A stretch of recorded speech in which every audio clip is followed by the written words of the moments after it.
जय हिंद दोस्तों, कैसे हैं आप लोग। उम्मीद है अच्छे होंगे और अच्छे से तैयारी भी कर रहे होंगे। आप सभी के तैयारी को और बेहतर करने के लिए, उसमें वैल्यू एडिशन करने के लिए मैं 14 जुलाई 2023 का द हिंदू से संबंधित जितने भी इम्पोर्टेंट करेंट अफेयर्स होते हैं उन सभी को लेकर के आ गया हूं, जो कि पूरा शुद्ध हिंदी में होता है। देखिए दोस्तों, आप लोग बहुत लोग कमेंट कर रहे थे कि टेलीग्राम पे भी जो इसका पीडीएफ है, जो कंटेंट है वो प्रोवाइड की जाए, तो उसके लिए मैंने वहाँ पे बना लिया है। आप जा कर के केलो आईएएस एकेडमी लिखते हैं तो आपको सामने में ये सिंबल दिख जाएगा, या फिर आप डिस्क्रिप्शन में भी जा कर के चेक कर लेंगे, वहाँ भी आपको लिंक मिल जाएगा। और देखिए दोस्तों, जो वीडियो है वो वीडियो काफ़ी मेहनत से बनता है, तो वो उसके लिए कम से कम डेली रोज जो मोटिवेशन चाहिए उतना आप लोग अपने तरफ से अप्रिशिएट कर सकते हैं। देखिए, आप लोगों को केवल लाइक करना है। कोई अगर कमेंट हो, कुछ अच्छा लगता है, अगर कुछ गलत है तो उसके लिए भी आप कमेंट कर सकते हैं। प्लस हमारा छोटा सा 1K सब्सक्राइबर का इस महीने में टारगेट है, तो आप वो टारगेट को आप लोग अचीव करा सकते हैं। चलिए देखते हैं आज इस वीडियो में क्या क्या हम लोग को पढ़ना है। सबसे पहले हम लोग डेली मैप प्रैक्टिस करने वाले हैं। उसके बाद से हम लोग यहाँ पे थोक मूल्य सूचकांक यानी कि WPI, ये अभी चर्चे में क्यों है, न्यूज में क्यों है, इसको हम लोग देखने वाले हैं। उसके बाद से हम लोग उपभोक्ता मूल्य सूचकांक CPI, कस्टमर प्राइस इंडेक्स, इसके बारे में देखने वाले हैं। उसके बाद से यमुना नदी, अभी आपको पता होगा कि बहुत ज़्यादा यहाँ पे बाढ़ आया है। मतलब ऐसा स्थिति है कि इससे पहले इतिहास में इस तरीके का अभी जो बाढ़ है, इस तरीके से जो नदी का अभी फ्लो चल रहा है वो उस तरीके से पहले नहीं आया हुआ था। तो इस बार ये बहुत ज़्यादा न्यूज़ में है। तो हम लोगों को इसके बारे में क्या पढ़ना है वो सारी चीज़ें मैं बताऊंगा। उसके बाद से हम लोग संयुक्त राष्ट्र मानवाधिकार UNHRC के बारे में समझेंगे, देखेंगे करंट न्यूज में अभी क्यों है। और भारतीय राष्ट्रीय कृषि सहकारी विपणन महासंघ यानी कि नाफेड, इसके बारे में हम लोग पढ़ेंगे। उसके बाद से राष्ट्रीय सहकारी उपभोक्ता महासंघ NCCF के बारे में पढ़ेंगे। तो ये इतने सारे इम्पॉर्टेंट यहाँ पे टॉपिक्स हैं जो कि हमारे प्रीलिम्स की दृष्टि से, मेंस की दृष्टि से बहुत ज़्यादा इम्पॉर्टेंट है। बीच में जैसे इनसे अभी प्रीलिम्स में किस तरीके से प्रश्न पूछे गए हैं, मैं उनको भी डिस्कस करने वाला हूँ। तो चलिए देखते हैं क्या क्या चीज़ें आज पढ़ना है हम लोगों को। सबसे पहले देखिए, हम लोग आज मैप के अंतर्गत हम लोग देखेंगे दक्षिण चीन सागर से संबंधित जितने भी यहाँ पे देश जुड़े हुए हैं उनको हम लोग आज देखने वाले हैं, क्योंकि ये बहुत ज़्यादा करंट में है, लगातार चर्चे में है। तो चलिए सबसे पहले हम लोग थोड़ा सा इसको बड़े मैप में देखते हैं कि ये किस तरीके से दिखता है और आसपास के जो देश हैं वो किस तरीके से दिख रहे हैं। तो मैं पहले मैप लेकर के आता हूँ। देखिए यहाँ पे आपको अगर दिख रहा होगा ना अच्छे से क्लियरली, मैं एक बार चेक कर लेता हूँ। हाँ, सब ठीक है। तो यहाँ पे आपको क्लियर दिख रहा होगा, ये साउथ चाइना सी, ठीक है। तो हम लोग आज इससे संबंधित जितने भी आसपास में जो देश है उनके बारे में हम लोग पढ़ेंगे। इसलिए पढ़ेंगे क्योंकि ये बहुत ज़्यादा अभी चर्चे में है। और आप अगर ये जो साउथ चाइना सी है उसका अगर आप ये रूट, ये वाला इस तरीके से अगर राउंड आप करते हैं, ये वाला जो क्षेत्र है पूरा ऐसे, तो ये मैं आपको बताऊंगा, अभी क्लियरली बताऊंगा ये रूट है। यहाँ पे ये जो साउथ चाइना सी है ना, ये जो मैं आपको अभी बताया लाइन, इस लाइन को ये पूरा इसके अंतर्गत ये सभी चाइना इसको अपना है ये कहता है, मतलब उसी का है। ये सब चीज अपने आप को वो मानता है कि ये पूरा चाइना सी जो साउथ चाइना सी है वो उसी के अंतर्गत है, उसी के अंदर में है। तो ये इस तरीके से यहाँ विवाद मतलब लगातार चल रहा है। तो हम लोगों को तो अभी यहाँ पे अपने प्रिपरेशन के हिसाब से हम लोगों को जो पढ़ना है कि यहाँ पे जो देश हैं, ये जो सी से जुड़े हुए देश है उनके बारे में हम लोगों को पढ़ना है। तो चलिए देख लेते हैं फटाफट, थोड़ा थोड़ा देखते रहेंगे तो क्या है, उससे हम लोगों को धीरे धीरे नॉलेज में आता रहेगा। ये सब एक दिन का काम नहीं है ना, तो इसलिए घबराना नहीं है, आराम से डेली डेली हम लोग मैप देख रहे हैं, तो आपको बिल्कुल टेंशन नहीं लेना है, थोड़ा थोड़ा देखेंगे। जैसे देखिए यहाँ पे अगर हम लोग देखते हैं साउथ चाइना सी, एक तो यहाँ पे आप पहले इसको देखिए, ये ताइवान है, ठीक है। ये शायद ड्रॉ नहीं हो रहा है, हाँ ये ताइवान है, ठीक है। ये यहाँ पे बार बार जो चाइना का विवाद है यहाँ चलता रहता है। तो हम लोग यहाँ पे देख लेते हैं, ये ताइवान है। और यहाँ पे आप देख रहे हैं कि ये ताइपाई जो है, ताइपी, इस तरीके से इनका उच्चारण है। तो ये इनका राजधानी है, ताइवान की राजधानी है। तो ये देख रहे हैं कि ये भी इसी के अंतर्गत आ रहा है। और हम लोग अगर इसको ये पूरे तरीके से माने तो हम लोग ये यहाँ पे दिखेगा कि ये पूरा प्रशांत महासागर का क्षेत्र है। अब उसी के अंतर्गत छोटे छोटे सी होते हैं, तो उनको हम लोग यहाँ पे देखते हैं। एक देखिए कि यहाँ पे आपको दिखेगा ये लुजोन स्ट्रेट, ठीक है। तो ये ताइवान को और यहाँ पे फिलीपींस जो है, फिलीपींस और ताइवान को मतलब एक तरीके से बीच से जोड़ता है या अलग करता है, इस तरीके से बोल सकते हैं, या फिर इन दोनों के बीच में, ठीक है। तो ये लुजोन स्ट्रेट।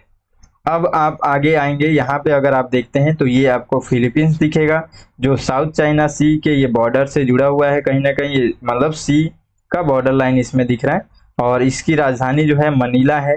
ये आसपास की राजधानी को थोड़ा सा ध्यान रखेंगे, क्योंकि क्या है, मैप में ये सब चीजें कई बार यहाँ इधर से प्रश्न पूछ लेता है, और आसपास के जो क्षेत्र हैं वो लगभग यहाँ से ये सब प्रश्न बन ही जाते हैं ना। तो इतना हम लोग को ध्यान में रखना है। और आगे देखिए यहाँ पे आप इसका तो आप पूरा ये क्षेत्र जितना भी आप देख रहे हैं, ये पूरा क्षेत्र जो है ये साउथ चाइना का पूरा दिख ही रहा है। ये साउथ चाइना सी के अंतर्गत आपको ये पूरा बहुत सारे यहाँ पे आइलैंड्स वगैरह हैं। तो ये सारी चीजें आपको दिख रही हैं। उसके बाद से हम लोग यहाँ पे ये देखते हैं कि ये जो मलेशिया है, मलेशिया के अंतर्गत जो कुआलालंपुर है, यानी कि इसकी राजधानी, आप मलेशिया को भी देखेंगे कि इसका जो ये पूरा ये जो क्षेत्र है, आपको ये बॉर्डर दिखेगा, कोस्टल एरिया जो है वो बहुत ज़्यादा आपको दिखेगा, साउथ चाइना सी के साथ ये शेयर कर रहा है। तो उसको देखेंगे। यहाँ पे एक ब्रुनेई है, ब्रुनेई, आप यहाँ पे ब्रुनेई देख सकते हैं। छोटे छोटे से और भी यहाँ पे आइलैंड्स हैं, अभी देश हैं, तो हम लोग उसको भी ध्यान देंगे। कुछ अगर छूट जाए तो उसको आप अन्यथा मत लीजिएगा, क्योंकि हम लोग यहाँ पे मैप आप देखेंगे ना, तो हर एक मैप में कुछ ना कुछ अलग अलग चीज़ें दिखती हैं।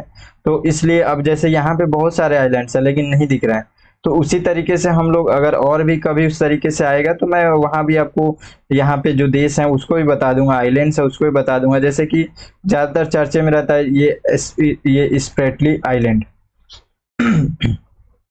और भी यहाँ छोटे छोटे द्वीप हैं, तो उसको भी हम लोग देखेंगे, समय समय पे देखेंगे। अभी मैं ये जो अपना PDF है उसके अंतर्गत है, अभी मैं उसको ही बताऊंगा। पहले हम लोग थोड़ा सा बड़े मैप में देख रहे हैं। और यहाँ पे आप देखेंगे ये पैरासेल आइलैंड। तो यहाँ पे ये साउथ चाइना सी के अंतर्गत अगर आपसे प्रश्न बनता है तो कम से कम आप दो जो है यहाँ पे आइलैंड्स को याद रखेंगे, एक स्प्रैटली और दूसरा ये पैरासेल। तो ये दोनों को याद रखना जरूरी है। उसके बाद से देखिए यहाँ पे ये जो थाईलैंड है, इसका ये कोस्टल एरिया जो आप देख रहे होंगे, यहाँ पे गल्फ ऑफ थाईलैंड है। तो ये भी कहीं ना कहीं साउथ चाइना सी के ये इसका जो कोस्टल एरिया है वो पूरा इधर से आ रहा है।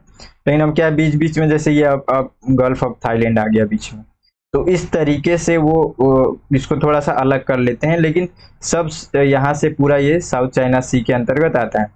तो यहाँ पे आप थाईलैंड देख रहे हैं, और थाईलैंड का जो राजधानी है बैंकॉक आपको दिख रहा होगा। प्लस यहाँ पे ये जो कोलंबिया है, सॉरी कंबोडिया जो है, कंबोडिया का यहाँ पे आप ये आप देखेंगे फनोम पेन, बहुत मतलब देख लीजिएगा किस तरीके से उच्चारण करना है इसका, है ना। उसके बाद से हम लोग आगे बढ़ते हैं और ये देखते हैं, ये वियतनाम है, वियतनाम है। वियतनाम का देख रहे हैं, यहाँ पे है इसकी राजधानी हनोई, ठीक है।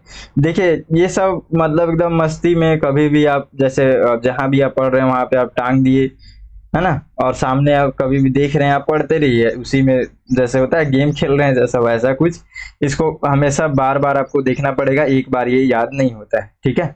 तो इसको बार बार देखते रहिएगा, तभी आपको जल्दी से और ज्यादा याद होगा। बीच बीच में कभी भी आपको ध्यान पड़ा उधर, है ना, पढ़ रहे थे आप, थोड़ा सा ध्यान उधर पड़ा, चाहे बैठे हुए हैं नॉर्मली, तो आप देखते रहिए कौन कहाँ पे किसको टच कर रहा है, किससे टच हो रहा है, इस तरीके से आप देख सकते हैं, ठीक है। और यहाँ पे हम निचले क्षेत्र में हम लोग देखते हैं, यहाँ पे इंडोनेशिया है, तो इस इधर तो जरूरत नहीं है, ये जो राउंड में जो बना हुआ है ये मेन चीजें हैं। और देखिए यहाँ पे एक चीज और है कि जैसे अगर हम लोग ये बोलें कि जो साउथ चाइना सी है ये किस साइड में, जैसे वियतनाम के ये पूर्वी साइड में है, ये पूर्वी साइड में है, या फिर जो साउथ चाइना सी है उसके ये इस तरीके से पश्चिमी क्षेत्र में है। तो इस तरीके से सारी चीजें देखेंगे, ठीक है। ये क्लियर हुआ, ये हमारा प्यारा भारत। यहाँ से अगर आप देखते हैं तो आपको यहाँ, अगर आप यहाँ से खड़े होकर के देखेंगे तो हम लोग इसको बोल सकते हैं कि ये पूर्वी क्षेत्र में है इस तरीके से, या फिर दक्षिण पूर्व क्षेत्र में भी कह सकते हैं। ठीक है, तो उस तरीके से तो प्रश्न नहीं बनता। ज़्यादातर अगर साउथ चाइना सी से बनेगा तो या तो आइलैंड से बनेगा, या फिर उसको जो टच कर रहे हैं, जो कोस्टल एरिया टच कर रहे हैं, शेयर कर रहे हैं ये जो देश, इनसे बनेगा। ठीक है, कुछ और चीज़ें हम लोग देखते हैं थोड़ा सा मैप में। यहाँ थोड़ा अब ये पास नज़दीक से थोड़ा देखते हैं इसमें क्या क्या बातें हैं। देखिए यहाँ पे एक ये 9 डैश लाइन जो यहाँ पे आप देखे हैं, ये वाला रेड वाला है। ठीक है, उससे पहले आप ये देखिए कि इस वाले में देखिए ये जो पूरा दक्षिण चीन सागर है। ठीक है, ये पूरा फैला हुआ है ये। तो ये आप लाइन जो देख रहे हैं ना, ये वाला लाइन, ये इस तरीके का जो लाइन है, ये लाइन, यही लाइन जो है पूरा चाइना, ये मतलब वो कहता है कि वो पूरा इसका सीमा है, मतलब ये पूरा चीन का सीमा है। तो इसके कारण से यहाँ पे विवाद हो रहा है लगातार। इसका यहाँ पे आप देखे होंगे कि यहाँ पे जितने आइलैंड्स हैं, जो देश है, उनके बीच में लगातार तनाव चल रहा है ना। देखिए ये वाला क्षेत्र पूरा चीन का है, आप उसमें भी देखे होंगे मैप में, यहाँ भी आपको दिख रहा होगा। ठीक है, तो अब देखिए यहाँ पे छोटा छोटा दिख रहा है, जैसे सूबी ये दिख रहा है, स्प्रैटली। मेन चीज जो मैं आपको बताया ना, 2 आइलैंड्स खास करके उसको याद रखिएगा क्योंकि वो ज्यादा चर्चे में भी रहता है, तो इसलिए उसको थोड़ा सा याद रखेंगे। ठीक है, उसके बाद से आप यहाँ पे जैसे इसमें देखिए, मैं कोस्टल एरिया तो आपको बता दिया हूँ, और कोस्टल एरिया बताने के बाद से फिर ये जो स्प्रैटली आइलैंड है ये आप देख लिए, है ना, और यहाँ पे पारसल आइलैंड है। सारी चीजें देख चुके हैं, और कुछ उस तरीके का तो नहीं है यहाँ पे। ठीक है, इतना अभी देख लिए हैं, बाकी अगर और भी कुछ इसमें अगर चर्चे में रहता है तो हम लोग उसको भी देख लेंगे। ठीक है, चलिए अब आगे पढ़ते हैं। बीच बीच में इसको बहुत बार देखना है हम लोग को, तो अगर कोई आइलैंड्स वगैरह कोई देश फिर से कोई चर्चे में रहेगा तो हम लोग फिर से इसमें पढ़ लेंगे। चलिए आगे आते हैं और हम लोग देखते हैं कि अभी ये जो थोक मूल्य सूचकांक है, होलसेल प्राइस इंडेक्स इंग्लिश में, ये अभी क्यों चर्चे में है। देखिए ये जो दोनों यहाँ पे आपको मैं बताया, WPI और CPI, ये जो दोनों चर्चे में है। अभी मूल कारण ये है, मैं पिछले जो वीडियो है उसको भी डिस्कस किया था। देखिए आप लोग पूरा वीडियो देखिएगा, क्योंकि मैं अपने विश्वास से कह रहा हूँ, मैं खुद अपने मतलब जैसे होता है ना कि अपने आप पे भरोसा करना, उस तरीके से मैं कह सकता हूँ कि जो मैं अभी टॉपिक बना रहा हूँ, भले लेट हो जाता है, लेकिन ये टॉपिक आपके प्रीलिम्स और मेंस के लिए बहुत ज़्यादा इंपॉर्टेंट है, मतलब मोस्ट IMP है मैं बोल सकता हूँ ये, क्योंकि इस तरीके से कंटेंट आपको यूट्यूब में जल्दी से नहीं मिलेगा। जितने भी मिलेंगे आपको इंग्लिश वर्जन में रहेगा, लोग उसको हिंदी में बोल करके बताएंगे, तो वो एक अलग होता है। प्लस यहाँ पे मैं जितने भी न्यूज़ में है, और द हिंदू ही नहीं, जो भी जिस न्यूज़पेपर में भी हो, मेरा उद्देश्य ये होता है कि आपको डेली जो भी कंटेंट ऐसा जो है हमारे लिए जो इम्पोर्टेंट है करंट में, उन सारी चीज़ों को लेकर के आऊँ, प्लस उन सभी का बेसिक चीज़ों को पढ़ें। अब जैसे यहाँ पे हुआ है, ये न्यूज़ में भी है कि अभी आप देखे होंगे कि टमाटर का भी, जैसे दाल का भी, जैसे पूरा प्राइस किस तरीके से बढ़ा है। तो अब ये क्या होता है, अभी बहुत सारे रिपोर्ट्स आते हैं जिसमें केवल मंथली रिपोर्ट्स होते हैं, तो उन रिपोर्ट्स में आपको दिखेगा कि पिछले महीने के मुकाबले इस महीने में और ज़्यादा इंक्रीज हो गया, डिक्रीज हो गया। तो ये जो इंक्रीज डिक्रीज वाला सिस्टम, ये आपको हर महीने मिलते रहेगा, हर महीना रिपोर्ट्स आते रहेगा। आप कभी UPSC में प्रीलिम्स में इस तरीके से नहीं देखे होंगे कि ऐसे कुछ पूछे कि मई महीने में इतना था तो जून महीने में इतना हो गया, जुलाई महीने में इतना बढ़ गया, ऐसा नहीं आता है। प्रश्न आता है कि WPI क्या है, CPI क्या है, तो मैं उसी संदर्भ से आपको ये सारी चीजें बता रहा हूँ यहाँ पे।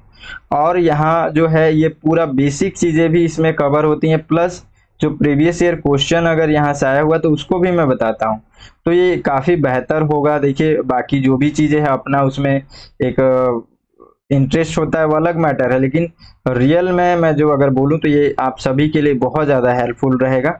चलिए जल्दी से वीडियो अब आगे बढ़ते हैं, हम लोग पढ़ते हैं, क्योंकि लंबा हो जाता है वीडियो तो थोड़ा प्रॉब्लम होता है अपलोड करने में भी, और आप लोगों को भी धैर्य खत्म हो जाता है। चलिए देखते हैं। सबसे पहले हम लोग देखेंगे थोक मूल्य सूचकांक हिंदी में, और इंग्लिश में देखेंगे तो होलसेल प्राइस इंडेक्स। मतलब होलसेल हम लोग अगर बोल ही रहे हैं तो हम लोग का बेसिक चीज एकदम अच्छे से हम लोग इसको समझ सकते हैं।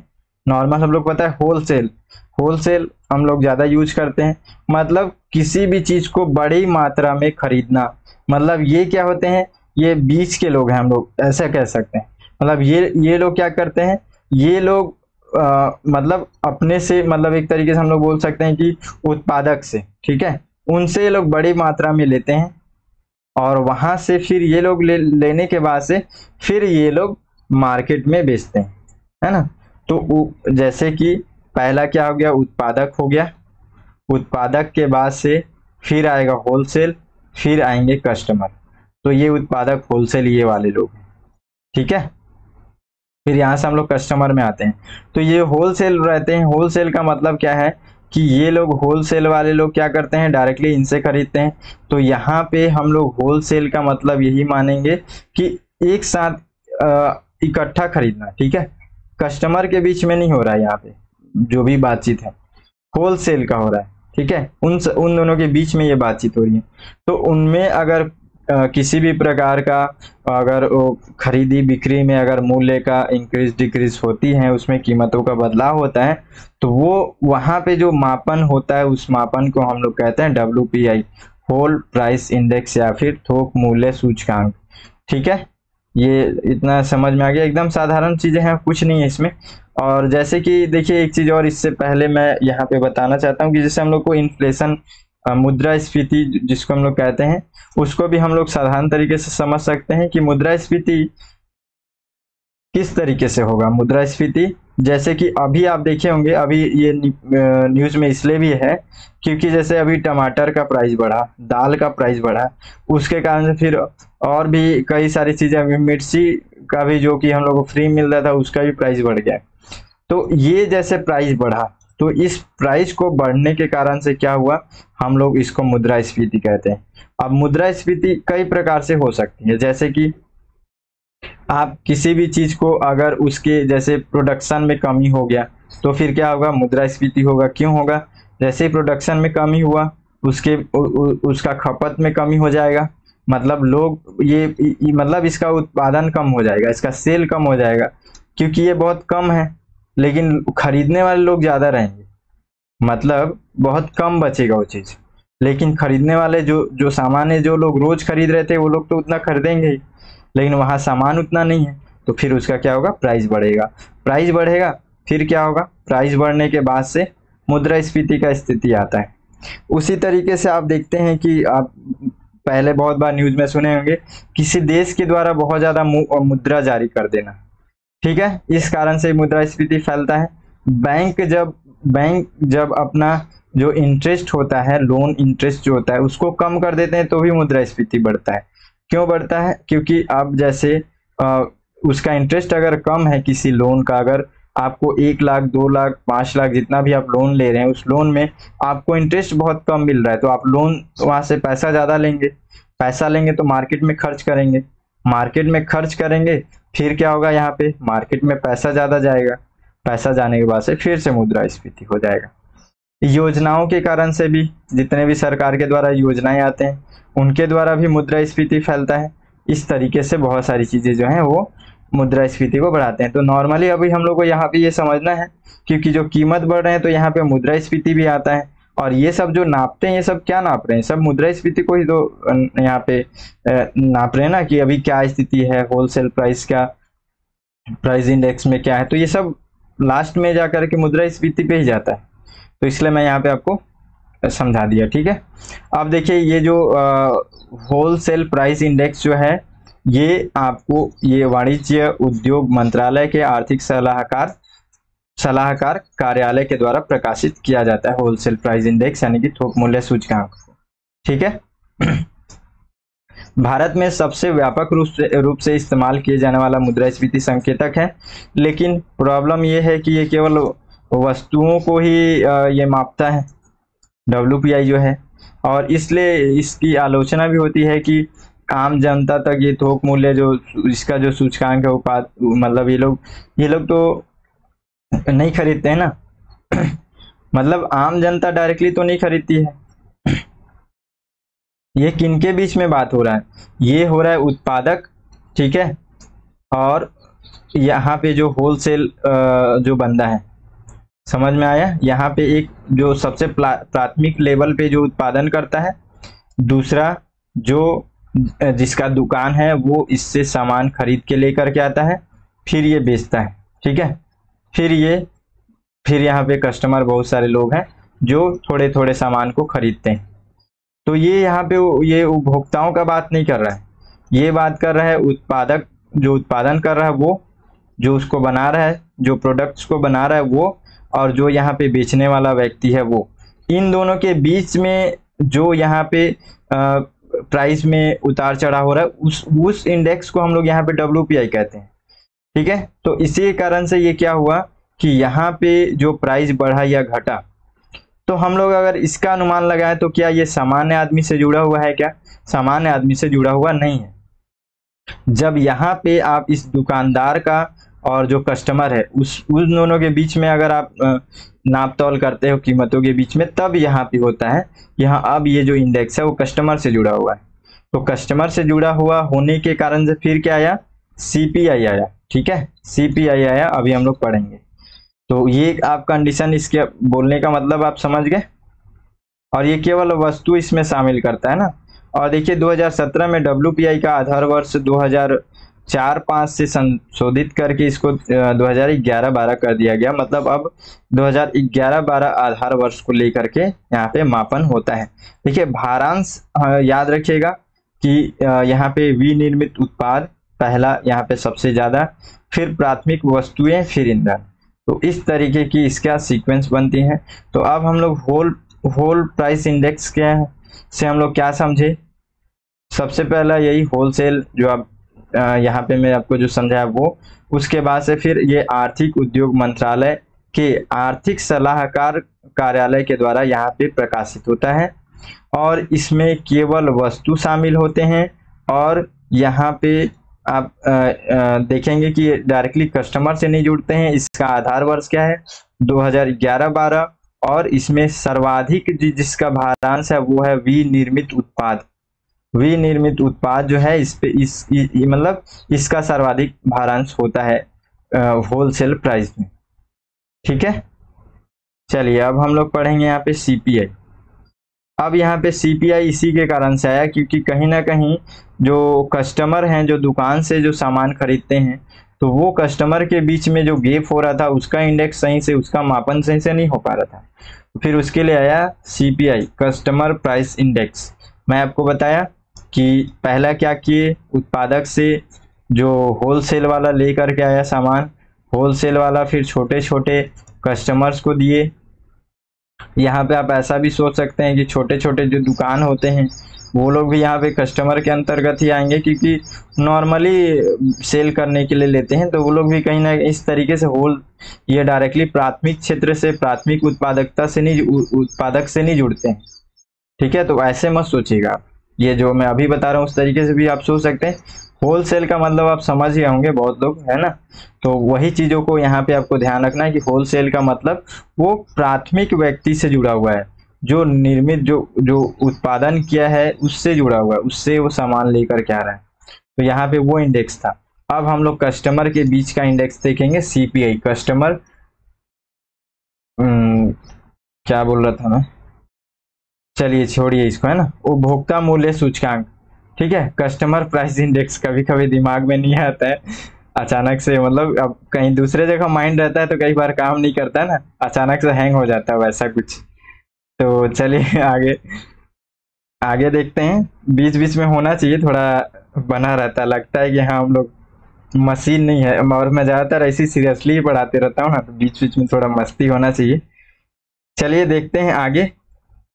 तो ये जो CPI है इसका बेसिक चीज आप समझ गए एकदम नॉर्मल तरीके से। उपभोक्ता मूल्य सूचकांक, कस्टमर के बीच में मूल्यों का क्या उतार चढ़ाव हो रहा है उसको मापता है CPI। ठीक है, देखिए खुदरा, यहाँ पे खुदरा खरीदार के दृष्टिकोण से मूल्य परिवर्तनों को मापता है। इससे ये कौन करेगा? NSO, यानी कि राष्ट्रीय सांख्यिकी कार्यालय के द्वारा इसको जारी किया जाता है, मापन किया जाता है इसी के द्वारा। फिर यही इस रिपोर्ट को जारी करता है NSO। ठीक है, इसके अंतर्गत क्या आता है? भोजन, चिकित्सा, देखभाल, शिक्षा, इलेक्ट्रॉनिक्स, इन सभी चीजों को ये सारी चीजें आते हैं। और सेवाओं की जो कीमत में अंतर की गणना करता है, ये सारी चीजें यही गणना करता है। अब देखिए यहाँ पे क्या है, इसमें वस्तु और सेवाएं दोनों शामिल हैं। आधार वर्ष क्या है? 2012। ठीक है, नॉर्मल, बस इतना चीजें आप याद रखो, इतना चीजों में किसी भी हालत में कंफ्यूज नहीं होना, इतना याद रखना है बस, आप क्वेश्चन बना लेंगे। चलिए अब हम दोनों को ये जो कंपेयर करके भी थोड़ा सा देखेंगे। और इसमें एक चीज और है, हाँ उसको भी देखना है। देखिए ये जो सीपीआई है ना, सीपीआई के अंतर्गत यहाँ पे आप अलग अलग सूचकांक और भी 4 सूचकांक यहाँ पे निकाले जाते हैं। जैसे कि देखिए औद्योगिक श्रमिकों के लिए सीपीआई मतलब इन औद्योगिक श्रमिकों के लिए अलग से यहाँ पे सूचकांक आता है। फिर कृषक श्रमिकों के लिए अलग से सूचकांक आता है। फिर ग्रामीण मजदूरों के लिए यहाँ पे अलग से सूचकांक आता है। ठीक है, तो यहाँ पे आप रखेंगे, याद रखेंगे कि पहला औद्योगिक, दूसरा कृषि और तीसरा ग्रामीण मजदूर, ये तीनों का जो सूचकांक आता है वो श्रम और रोजगार मंत्रालय के अंतर्गत श्रम ब्यूरो के द्वारा यहाँ पे इनका जो रिपोर्ट है वो निकाला जाता है। फिर ये चौथा जो है सीपीआई, इसके अंतर्गत जैसे ग्रामीण शहरी इन दोनों का संयुक्त रूप से जो रिपोर्ट होता है उस रिपोर्ट को सांख्यिकी और कार्यान्वयन मंत्रालय के अंतर्गत एनएसओ के द्वारा यहाँ पे ये रिपोर्ट को निकाला जाता है। तो इन तीनों को आप याद रखेंगे कि श्रम ब्यूरो के द्वारा, ये इसको याद रखेंगे एनएसओ के द्वारा। ठीक है, इतना सारी चीजें बस याद रखना है। उसके बाद से हम लोग थोड़ा सा कंपेयर करके देख लेते हैं ताकि और अच्छे से याद रहे। डब्ल्यूपीआई उत्पादक स्तर पर मुद्रास्फीति को ट्रैक करता है, उत्पादक स्तर पर। ठीक है, अब सीपीआई उपभोक्ता, क्लियर है, अब उत्पादक और उपभोक्ता है ना, मतलब उत्पादक मतलब उत्पादन करने वाला, उपभोक्ता मतलब उसको ग्रहण करने वाला, इस स्तर पर कीमतों को नापता है। पहला ये दोनों में बदलाव अंतर दिखा। उसके बाद से डब्ल्यूपीआई सेवाओं की कीमतों पर परिवर्तन को कैप्चर नहीं करता है, सेवाएं इसमें ऐड नहीं है, सीपीआई में सेवाएं ऐड है। ठीक है, उसके बाद से डब्ल्यूपीआई में विनिर्मित वस्तुओं को अधिक महत्व दिया जाता है। विनिर्मित वस्तुओं को ये डब्ल्यूपीआई के अंतर्गत आता है। वही सीपीआई में क्या आएगा, खाद्य पदार्थ आएंगे, इसको ये अधिक महत्व देता है। डब्ल्यूपीआई केवल वस्तु को सम्मिलित करता है, सीपीआई वस्तु और सेवा दोनों को सम्मिलित करता है। शायद 2 बार हो गया ये, कोई दिक्कत नहीं है। ठीक है, अब यहाँ से एक प्रश्न आया 2020 में। ठीक है, इसको सॉल्व करना है। उपभोक्ता मूल्य सूचकांक सीपीआई में भोजन का भार थोक मूल्य सूचकांक से अधिक होता है।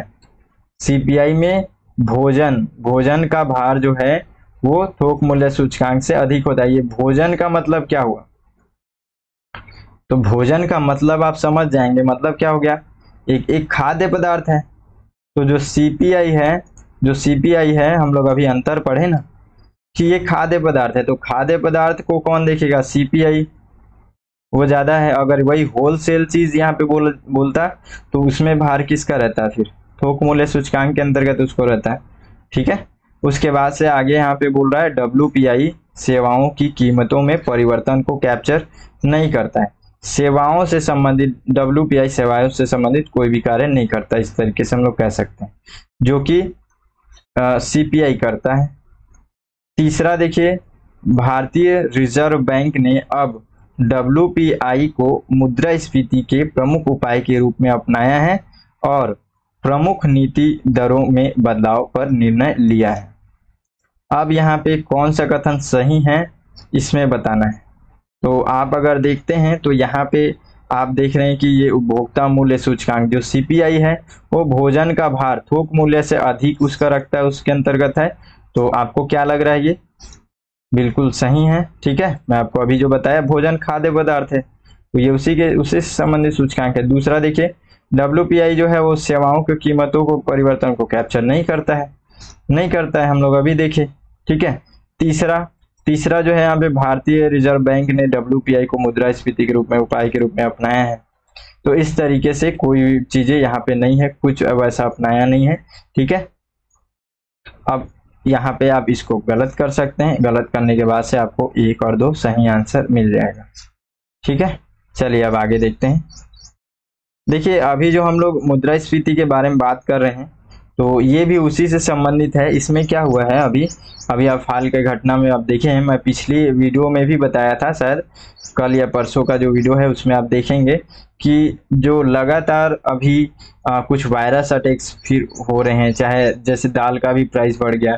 तो इस तरीके से जो लगातार यहाँ पे जो डेली नीड्स की जो चीज़ें हैं उनमें अगर प्राइस बढ़ रहा है, खास करके ये सब्जी वगैरह इन सभी चीज़ों में, तो इनके लिए अभी न्यूज़ में इसलिए आया है क्योंकि नाफेड के बारे में अभी पढ़ने वाले हैं, और उसके बाद से हम लोग NCCF ये दोनों के बारे में पढ़ने वाले हैं कि ये दोनों जो है ना, ये लोग मिल करके क्या करेंगे कि, और ये खास करके उत्तरी क्षेत्र में हुआ है, हमारे भारत के उत्तरी क्षेत्र में हुआ है। मतलब आप उत्तरी क्षेत्र MP से ऊपर जाते हैं, जितना भी हमारे पास इधर MP से उतर जाएंगे, राजस्थान, उत्तर प्रदेश, दिल्ली, फिर पंजाब, हरियाणा, जितना इधर के क्षेत्र हैं, उत्तराखंड, ये सब उत्तरी क्षेत्र में बहुत ज़्यादा प्राइस बढ़ा है। तो ये दोनों मिल करके साउथ से जो जितने भी जो चीज़ों का यहाँ पे प्राइस बढ़ा है उस सबको हम लोग को जानने की ज़रूरत नहीं है। मैं जो जानने की ज़रूरत है उसको मैं बिल्कुल फोकस के साथ आपको मैं इस चीज़ को बता रहा हूँ। तो वो जो सामान वस्तु है ना, उनको ये साउथ से लेकर के आएंगे और तो उसको नॉर्थ में अवेलेबल करवाएंगे, ताकि यहाँ पे जो प्राइस बहुत ज़्यादा बढ़ रहा है वो उसको मैनेज किया जा सके। अभी सरकार का ये प्लान चल रहा है। तो मेन काम करने वाले कौन है, ये दो लोग, ठीक है। तो इन्हीं के बारे में हम लोग को पढ़ना है। चलिए देखते हैं अब इनके बारे में। वो न्यूज़ का बात था, न्यूज़ का बाद वहाँ से कोई प्रश्न नहीं आना है, प्रश्न यहाँ से आना है। तो इसमें देखते हैं हम लोग, पहला, भारतीय राष्ट्रीय कृषि सहकारी विपणन महासंघ NAFED, NAFED, national agriculture cooperative marketing federation of India limited. इसके बारे में देखते हैं कि ये कृषि उपज के लिए विपणन सहकारी समितियों का एक संगठन है, ठीक है, सहकारी समितियों का ये संगठन है, ठीक है। और इसको 2 अक्टूबर 1958 में बहुराज्य सहकारी समिति अधिनियम के तहत इसको अपनाया गया था, ठीक है। नाफेड का मुख्यालय कहाँ है, नई दिल्ली में है, और इसके क्षेत्रीय कार्यालय दिल्ली, मुंबई, चेन्नई, कोलकाता में है, ठीक है। और इसके उद्देश्य क्या हैं, तो उद्देश्य में कृषि, बागवानी, वन उपज विपणन, प्रसंस्करण, भंडारण को व्यवस्थित करना, इसको बढ़ावा देना, विकसित करना, ये सारी चीज़ें, कृषि मशीनरी, उपकरण, अन्य इनपुट वितरित करने, अंतरराज्य आयात निर्यात, व्यापार, थोक या खुदरा व्यापार करना, भारत में अपने सदस्यों, भागीदारों, सहभागियों और सहकारी विपणन, प्रसंस्करण और आपूर्ति समितियों के प्रचार कामकाज के लिए कृषि उत्पाद में तकनीकी सलाह के लिए कार्य करना और सहायता करना। मतलब कुल मिलाकर के प्राइमरी लेवल पे जितने भी कृषि से संबंधित उत्पाद है, उनके इंफ्रास्ट्रक्चर हैं, उन सभी चीज़ों को बढ़ावा देने के लिए ये काम करता है। ये एक सहकारी समितियों का संगठन है नाफेड। इसको 1958 में बनाया गया, 2 अक्टूबर, अगर आप इतना याद रख सकते हैं तो रख लीजिएगा। इसका मुख्यालय नई दिल्ली में है, और इसका उद्देश्य क्या है आप यहाँ पढ़ लिए, कृषि से संबंधित जितने भी उत्पाद हैं उन सभी को सही तरीके से मैनेजमेंट करना, उसको बढ़ावा देने के लिए काम करना, ठीक है। बस इतना माइंडसेट इसमें रखेंगे, इतना माइंड में आपको रखना है। अब आगे देखते हैं,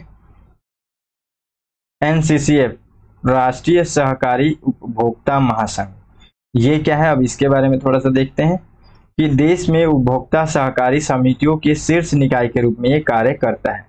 जितने भी उपभोक्ता सहकारी समिति हैं उसका ये शीर्ष निकाय है, ठीक है।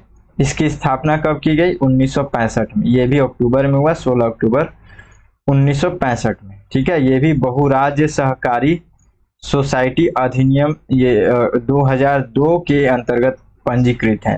तो ये एक अधिनियम, इससे संबंधित याद रखेंगे, बहुराज्य सहकारी सोसाइटी अधिनियम, ठीक है। ये बहुराज्य समिति भी है, हम लोग यहाँ पे, मैं ये आपको बोलना चाह रहा था, ठीक है। और अधिनियम भी है ये, बहुराज्य सहकारी सोसाइटी अधिनियम, तो इसके बारे में याद रखिएगा, ठीक है। उसके बाद से देश में इसके विभिन्न शाखाएं हैं, अभी 24 शाखाएं हैं यहाँ पे, और सभी के ये पूरा कार्यालयों के नेटवर्क के माध्यम से ये चलता है। इसका भी मुख्यालय नई दिल्ली में। तो इसके बारे में हम लोग क्या क्या याद रखने वाले हैं, पहला, कि ये भी एक उपभोक्ताओं की सहकारी समितियों का ये शीर्ष निकाय है, सबसे ऊपरी निकाय है, ठीक है, सबसे मुख्य निकाय है। दूसरा, इसका जो स्थापना हुआ 1965 में हुआ, और इसमें एक अधिनियम है, बहुराज्य सहकारी सोसाइटी अधिनियम 2002, और उसके बाद से हम लोग याद रख लेंगे मुख्यालय नई दिल्ली। ठीक है, इतनी सारी बस 4-5 पॉइंट इसमें याद रखेंगे। अब आगे हम लोग देखते हैं यमुना नदी। यमुना नदी अभी उत्तरी क्षेत्र में आप देख रहे हैं कि बहुत ज़्यादा मतलब यहाँ बारिश हुआ है ना। तो उसमें हम लोग देखते हैं कि यमुना नदी जो है वो उस नदी पे बहुत ज़्यादा मतलब बाढ़ आया है, और बहुत सारे लोग वहाँ आसपास के लोग बहुत ज़्यादा उससे प्रभावित हुए हैं। और ये भी बताया जा रहा है कि अभी यमुना नदी इससे पिछले टाइम, इससे पहले कभी भी इतना ज़्यादा जैसे बाढ़ जो अभी जिस तरीके से आया है उस तरीके से बाढ़ नहीं आया था। मतलब उस लेवल से और भी अधिक यहाँ पे अभी हो गया है।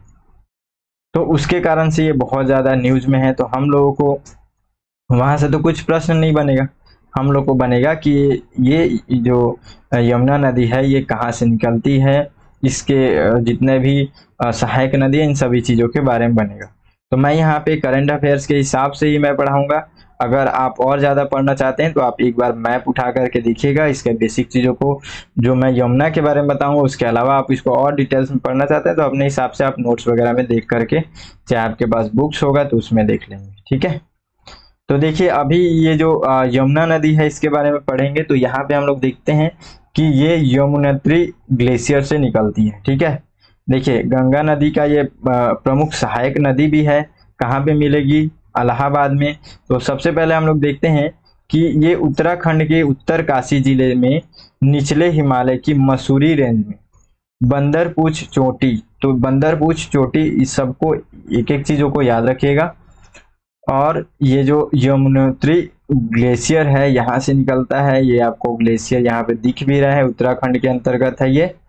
ठीक है, और गंगोत्री यहाँ पे ग्लेशियर भी दिख रहा है जो कि गंगा के लिए आप देखते हैं वहां से निकलती है। तो यमुना के लिए आप देखेंगे कि यमुना फिर यहाँ से इस ग्लेशियर से निकलेगी, उससे पहले टोंस नदी भी आकर के मिलता है।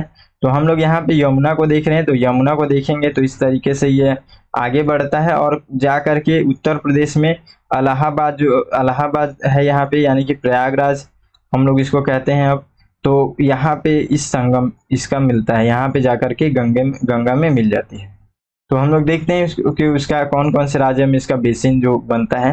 देखिए सबसे पहले तो उत्तराखंड में, फिर हिमाचल प्रदेश के अंतर्गत, और फिर उसके बाद से हरियाणा और दिल्ली में। उसके बाद से फिर वो जाता है उत्तर प्रदेश, और उत्तर प्रदेश में जाकर के फिर वो प्रयागराज के पास गंगा में मिल जाती है। तो इस तरीके से हम लोग उसका राज्य को देख सकते हैं। और फिर आगे देखेंगे कि इसमें एक दो डैम भी बनाया गया, जैसे व्यासी डैम, ये उत्तराखंड में बना हुआ है इसी नदी पे, और प्लस ताजेवाला बैराज डैम ये हरियाणा में बना हुआ है। ठीक है, तो ये दो डैम, और इसकी महत्वपूर्ण सहायक नदियां हैं। तो एक चंबल है, फिर सिंध है, बेतवा है, केन है, टोंस है, हिंडन है। तो इससे सहायक नदियों से, या तो उसके जहाँ से निकल रही है वहाँ से किस राज्य से होकर के बहती है। तो मैं जो बेसिक चीज़ें हैं उनको पढ़ा दिया हूँ, पढ़ने के लिए और भी बहुत सारे डिटेल्स में चीज़ें हैं, तो उनको आप अपने हिसाब से पढ़ लेंगे। ठीक है, चलिए आगे देखते हैं। अब देखते हैं हम लोग यहाँ पे संयुक्त राष्ट्र मानवाधिकार परिषद, यानी कि UNHRC, United nation human rights council. ठीक है, तो ये क्लियर हुआ। यहाँ से आपको ये नाम वगैरह, फुल फॉर्म वगैरह थोड़ा सा याद रखिएगा, क्योंकि देखिए हम लोग का प्रॉब्लम क्या है, हम लोग को हिंदी भी जानना है, इंग्लिश भी जानना है, शॉर्ट नेम फुल नेम सब जानना है हम लोग को, यही प्रॉब्लम हमारे साथ। लेकिन इसको लेकर के चलना पड़ेगा। ठीक है, उससे अब उसको याद रखने से कई बार थोड़ा सा उससे संबंधित चीज़ें भी थोड़ा याद रहती हैं। तो ऐसा कोई बात नहीं है, याद रखिएगा, और रखना जरूरी है, क्योंकि उससे कई बार हम लोग को भूल जाते हैं, याद नहीं आता है। जैसे संयुक्त राष्ट्र मानवाधिकार परिषद, ऐसा लग रहा है कि पहली बार सुने, जबकि हम लोग उसी को UNHRC हम लोग ज़्यादातर शॉर्ट फॉर्म में ही बात करते हैं। तो ये ज़्यादातर सुना सुना लगे, लेकिन हम लोग को सबको ध्यान में रखना है। ठीक है, क्योंकि कई बार हो सकता है कि केवल यही पूछ देगा, उसका शॉर्ट फॉर्म नहीं देगा। तो वहाँ प्रॉब्लम होगा फिर हम लोग को, है ना। तो हिंदी इंग्लिश शॉर्ट फॉर्म तीनों में ध्यान रखेंगे। और मैं कोशिश भी करता हूँ कि मेरे ये जो मैं आपको करंट अफेयर्स लेकर के आता हूँ, आप सब में देखेंगे कि उसका short form full form Hindi English दोनों रहता है ना। चलिए देखते हैं इसके बारे में अभी क्यों न्यूज में है। तो यहाँ पे अभी यहाँ पे देखेंगे कि एक पवित्र पुस्तक के लिए जो अपमान का एक मामला चल रहा है, ठीक है, वर्ल्ड लेवल पे। तो उसके अंतर्गत अभी यहाँ पे चुनाव हो रहा था इस परिषद में कि इसका मतलब खराब हुआ अच्छा हुआ, ये सारी चीजें मैटर थी, उस पर हम लोग को नहीं जाना है। लेकिन बस इतना ध्यान रखना है कि जो भारत है वो भी ये जो मानवाधिकार परिषद में जो ये पवित्र पुस्तक के अपमान के लिए मतदान वो भी किया है, ठीक है। तो ये सब लोगों को, ज्यादातर लोगों का यहाँ पे मानना है कि नहीं ये सब गलत है, ऐसा अपमान नहीं करना चाहिए। तो इस मामले में भारत भी समर्थन किया है। तो ये सारी चीजों को हम लोग को बस न्यूज का बातें हैं, लेकिन रियल में हम लोग क्या याद रखना है, हम लोग को रखना है कि UNHRC क्या है उसके बारे में, ठीक है। तो हम लोग पढ़ते हैं। मानवाधिकार परिषद संयुक्त राष्ट्र प्रणाली के अंतर्गत ये एक अंतर सरकारी निकाय है जो दुनिया भर में मानवाधिकारों के प्रचार और मानवाधिकारों के संरक्षण को मजबूत करने के लिए ये जिम्मेदार है। इसको 2006 में संयुक्त राष्ट्र महासभा के द्वारा बनाया गया था। इसका मुख्यालय जिनेवा स्विट्जरलैंड में। देखिए इंटरनेशनल ये सब चीजें हैं, तो इनमें बेसिक चीजें बस इतना ही मुख्य रहती हैं, ठीक है। क्या चीज, उसका उद्देश्य, उसका साल, उसका मुख्यालय, मतलब वो स्थापना, मतलब उसका साल, स्थापना जब उसका स्थापना हुआ वो वर्ष याद रखना है, ठीक है। उसका उद्देश्य, कुछ और खास बातें अगर जैसे होती हैं तो अब जैसे ये क्या है, ये बहुत बड़ा एक हमारे लिए इंटरनेशनल परिषद है ना। तो इससे रिलेटेड कुछ और भी थोड़ा सा बातें याद रख लेंगे हम लोग। जैसे कि ये इसमें 27 संयुक्त राष्ट्र ये देशों के मतलब 47 लोग इसमें सदस्य रहते हैं, ठीक है, जो कि संयुक्त राष्ट्र महासभा के द्वारा चुने जाते हैं। और इसके अंतर्गत परिषद की जो सदस्यता है वो समान भौगोलिक वितरण पर आधारित होता है। मतलब वर्ल्ड लेवल पे जितने भी भौगोलिक स्थितियां हैं उनकी जनसंख्या उनकी स्थिति के अनुसार से अपने उस हिसाब से वो लोगों ने बांटा है, अलग अलग सभी को सीट्स बटे हुए हैं, ठीक है। उसमें हमारा भारत भी है। और हम लोग यहाँ पे अब देखेंगे कि जो ये देखिए ये कंडीशन जो है ना, कंडीशंस याद रखिएगा ना। यहाँ पे इस परिषद में सदस्यता किस प्रकार से होती है, तो यहाँ से भी एक टॉपिक बन करके क्वेश्चन आ सकता है। तो देखिए हम लोग बहुत ज्यादा तो पढ़े नहीं इसमें, जो जितना जहां से जरूरत है केवल हम लोग उतना ही पढ़ रहे हैं ना। तो ये इंपॉर्टेंट है, मैं इसलिए आपको यहाँ पे बता रहा हूँ। तो सदस्यता ग्रहण करने के लिए क्या स्थिति है वहां पे, तो भौगोलिक वितरण है उसी हिसाब से होगा। प्लस परिषद के सदस्य 3 साल की अवधि के लिए कार्य करते हैं और लगातार 2 कार्यकाल के बाद से तत्काल पुनः चुनाव के लिए वो पात्र नहीं होते हैं। मतलब अगर आप यानी कि आप 6 साल के लिए चुने जा सकते हैं, 3-3 साल करके 2 बार, लेकिन लगातार ऐसे नहीं कर सकते आप। 2 बार करने के बाद से आप फिर थोड़ा सा विराम लेंगे और कुछ सालों के बाद से फिर से आप कर सकते हैं। ऐसा नहीं बोला जा रहा है कि केवल 2 बार ही करेंगे उसके बाद नहीं करेंगे, आप सदस्य भाग नहीं ले सकते इसमें, ऐसा नहीं बोला जा रहा है। लगातार 2 बार के बाद से आप ऐसा लगातार बार बार नहीं कर सकते, ठीक है। तो ये था UNHRC के बारे में। तो ये आज के लिए इतना ही करंट अफेयर्स, इसमें जो जो खास चीजें थी सभी को मैं कवर कर लिया हूँ। अगर अच्छा लगा होगा मेहनत तो आप जरूर लाइक कर दीजिएगा, कमेंट करके भी थोड़ा बता दीजिएगा, मोटिवेशन मिलता है। और चैनल को सब्सक्राइब जरूर कीजिएगा क्योंकि एक हमारा छोटा सा जो टारगेट है 1K का, उसको कंप्लीट करना है इस महीने में, ताकि थोड़ा सा मोटिवेशन जो है वो बना रहे। थोड़ा अच्छा लगता है कि हाँ बहुत सारे इतने सारे लोग जो हैं हमारे को भरोसा कर रहे हैं, हमारे ऊपर, हमारे काम को अप्रिशिएट कर रहे हैं, तो काफी अच्छा लगता है। ठीक है, आप इस तरीके से आप ध्यान देंगे। मिलते हैं फिर अगले वीडियो में, तब तक के लिए जय हिंद।